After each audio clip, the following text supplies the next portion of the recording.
They called him the cleverest man who ever lived, a hero whose name would echo through 3,000 years. But if you were one of the 72 men who followed Odysseus onto those black ships after Troy fell, you never made it home. Not one of you. He returned alone, draped in glory, while your bones turned to salt in distant seas. So here's a question that haunts every page of Homer's epic. Was Odysseus a genius who survived the impossible, or a ruthless strategist who spent lives like coins to save his own? The answer is carved into the bodies he left behind. The blinded Cyclops screaming his father's name to the gods. The men turned to pigs. The sailors devoured while he listened to their screams. And Penelope, waiting 20 years for a man who might not exist anymore. This isn't a story about heroism. It's a story about the price of survival, and who pays it. If the darker truths of myth matter to you, consider subscribing. We excavate what legends buried.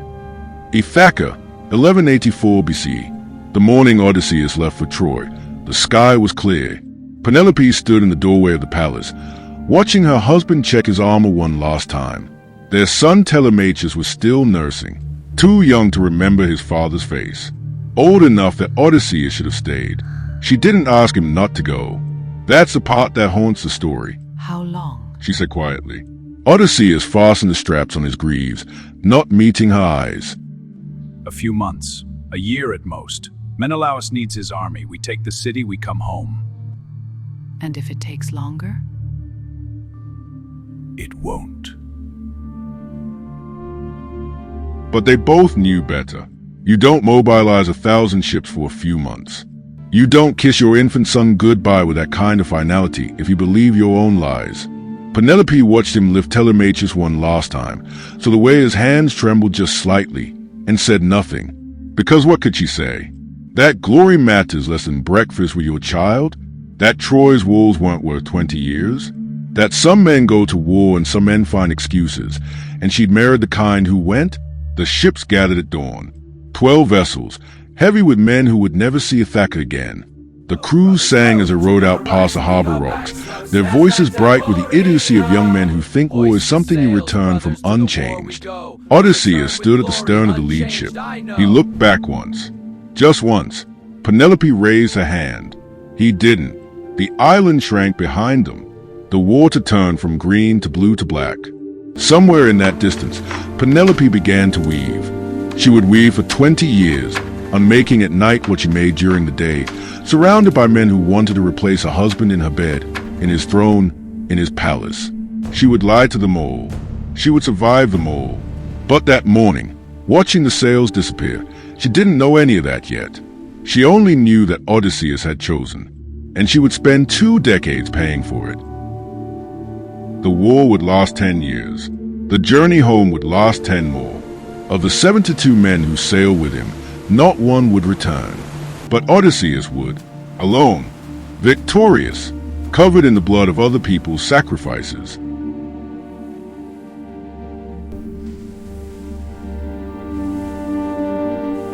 After Troy fell, Odysseus and his men sailed north into waters no Greek had charted. They were drunk on victory, heavy with Trojan gold, singing songs about themselves. The war had taken 10 years. The gods had promised them home. But the gods lie. The island appeared through morning fog, lush, green, covered in fat sheep. Odysseus chose 12 men.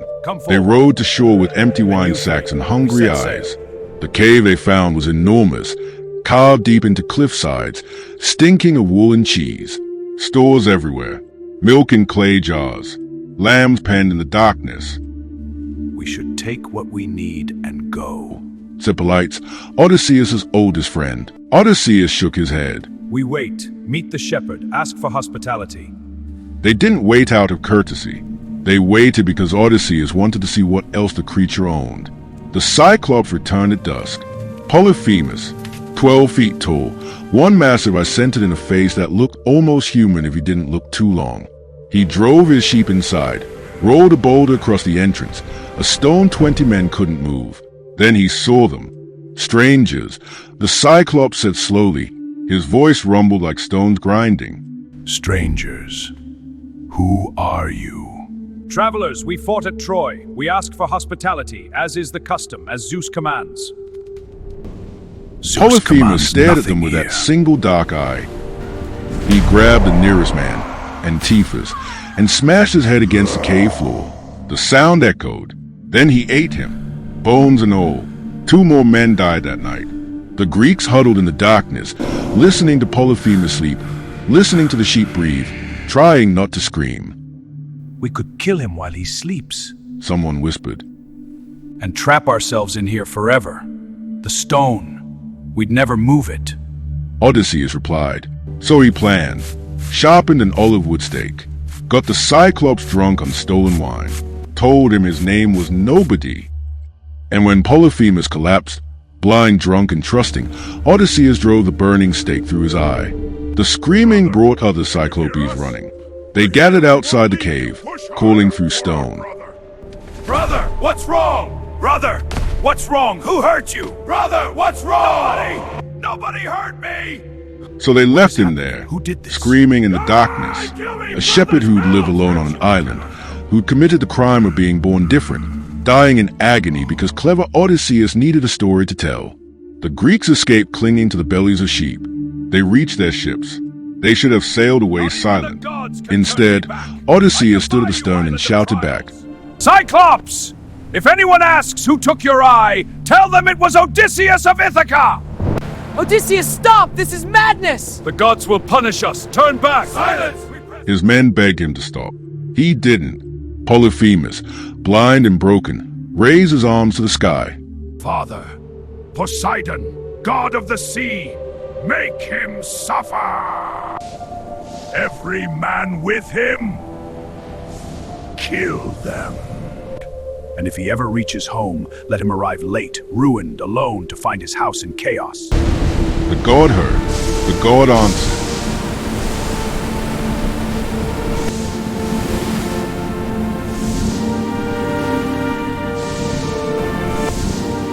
And Odysseus, genius that he was, had just signed his crew's death warrants for the sake of glory.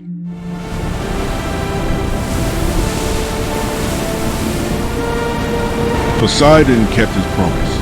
The storms came first. Not ordinary storms. Walls of black water that rose like cliffs, winds that screamed with voices. The fleet scattered. Ships vanished in the darkness. When dawn broke, Odysseus counted what remained. 4 vessels, 48 men. The rest were gone. The Lotus Eaters cost him 3 more. They ate the flowers and forgot their names, forgot Ithaca, forgot why they'd ever wanted to leave. Odysseus had to drag them back to the ships, weeping while they begged to stay. Then Aeolus, Lord of Winds, gave them a bag containing every storm. Hope fills my heart once more. Don't open it. They sailed for 9 days. Ithaca appeared on the horizon, so close they could see smoke from cooking fires. Odysseus slept for the first time in weeks. His crew, thinking the bag contained gold he wasn't sharing, Quick, open it it. now. The winds exploded outward. They were blown back across the entire sea, back to Aeolus's island, back to nothing. When Odysseus Aeolus, begged I for help implore you, again, grant me the the winds. Wind Lord These are in refused. vain, Odysseus. The winds But are my your- journey, please! The gods hate you. He said. I won't fight them for your sake. Telepolos, the Lestrygonians, giants who threw boulders from cliff tops, smashing 11 ships to kindling.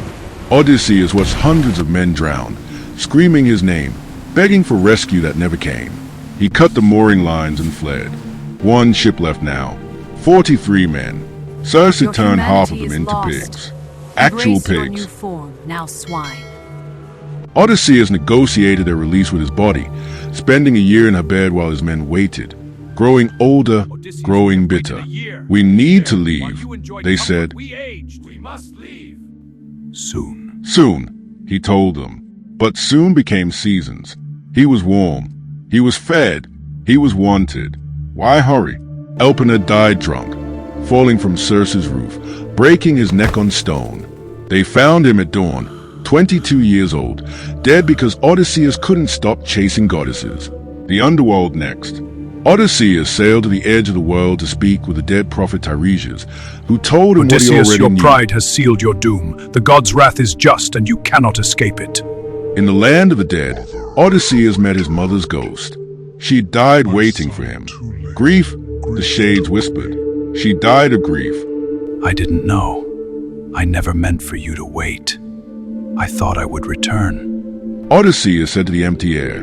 The ghost said nothing. The dead don't absolve the living. The sirens sang their song. Odysseus, lashed to the mast, listened while his crew rowed past with wax in their ears. He wanted to hear. He always wanted more. Then Scylla, the six-headed monster. Odysseus knew she was there. Circe had warned him. He knew she'd take 6 men. He said nothing, just rowed harder, kept his eyes full while the creatures struck from the cliffs, snatching sailors one by one. Their screams echoed. Odysseus! They called his name. They reached for him. He kept rowing. Afterwards, the survivors didn't speak to him. They understood what he'd done. Calculated sacrifice.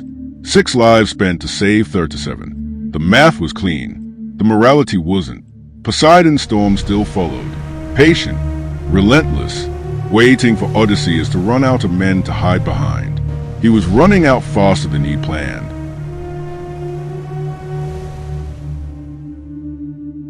Thrinacia, the island of the sun god.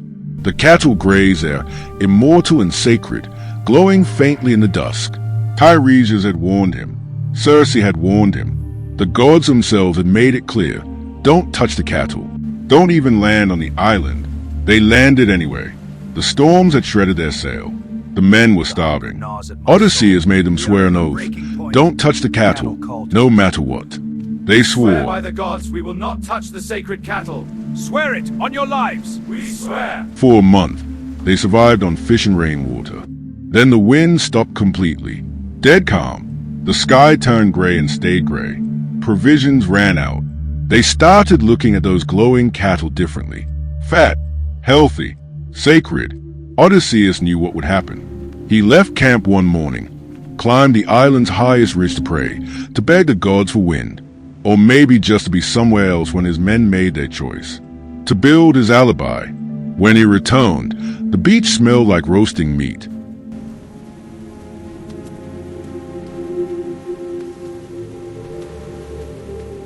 Eurylochus, the last of his officers, met his eyes across the fire. We were dying, so we ate. You were alive. Odysseus said quietly. For how long? Another week? A month? To what end? Eurylochus pointed at the spitted cattle. At least this way we eat. At least we choose. You chose damnation. You chose to leave us here.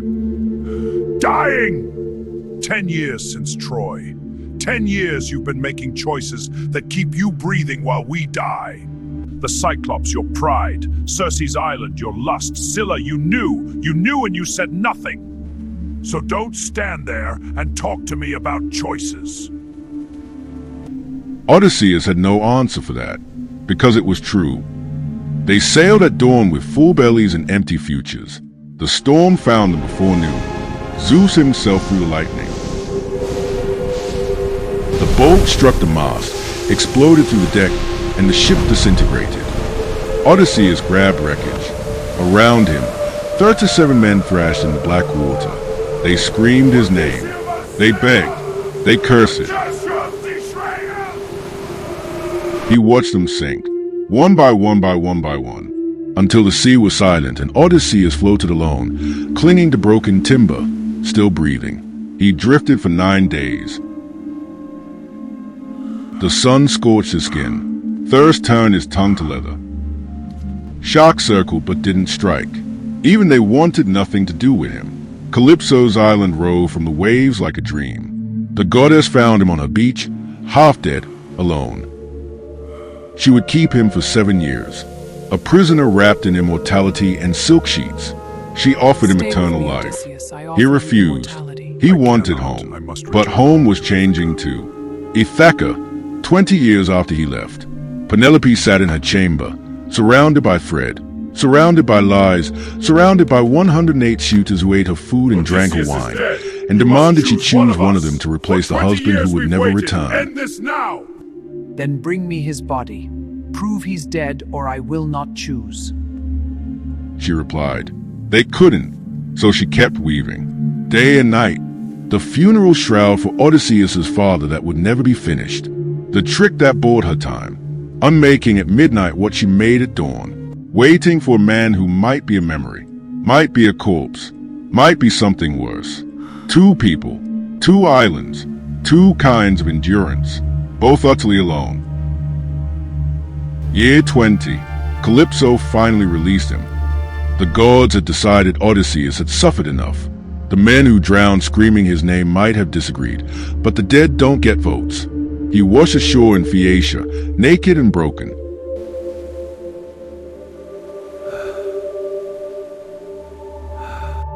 They gave him ships, provisions, and sailed him home while he slept. He woke on Ithaca's beach after 2 decades. The island looked smaller than he remembered, or maybe he'd just grown monstrous. Athena disguised him as a beggar. Strategic, she said. Wise. He walked through his own kingdom unrecognized, listening to stories about himself. Odysseus fought like a lion at Troy. He will return to lead us. He would never abandon Ithaca. He is our hero. The palace was full of suitors. 108 men eating his food, drinking his wine, sleeping in his halls, circling his wife like vultures. They mocked the old beggar when he entered.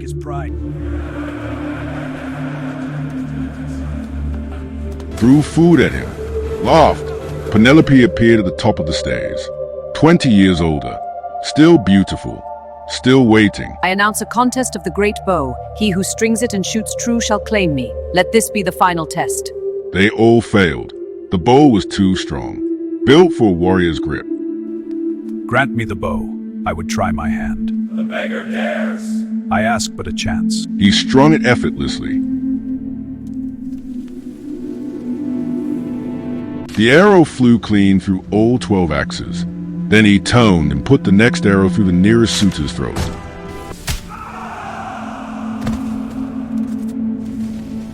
What followed wasn't a battle. It was an execution. Odysseus killed them all. Every suitor, every servant who'd betrayed him. The sword work was efficient, methodical, practice. He'd learned efficiency well. 10 years of war, 10 years of survival. The palace halls ran red, bodies stacked like cordwood.